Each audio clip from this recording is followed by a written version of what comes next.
मेरे left face में numbness आ गई थी और इस आई से बहुत टीयरिंग होती थी बिल्कुल। और रेड हो गई थी और मेरे टीथ अपर जॉ लेफ्ट साइड के टीथ नम हो गए थे एकदम। अब आप ठीक हैं? अब एकदम ठीक है। थोड़ी बहुत नमनेस है बट वो चली जाएगी, बट पहले से अब काफी रिलीफ है। डॉक्टर सुमित अमृत के नीचे हैं, thanks a lot to him, he has been very kind and helpful. तो सर्जरी हुई है अभी आपकी? सर्जरी हुई है, हाँ। क्या एज है आपकी? 42। हुआ कैसे था आपको? कोविड पहले हुआ था और कोविड में वही स्टेरॉइड्स बहुत ज्यादा चल गए थे, ये उसी की वजह से हुआ था।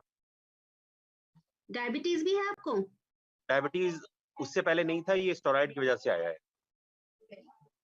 अब जैसे लोगों के अंदर एक डर है बहुत ज्यादा कि अगर फंगल इन्फेक्शन होता है तो उनका इलाज नहीं हो पाएगा। एक लाइन में आप ये बता दीजिए कि इसका इलाज संभव है और आपकी क्या हालत थी और अब आपकी हालत में कितना सुधार है?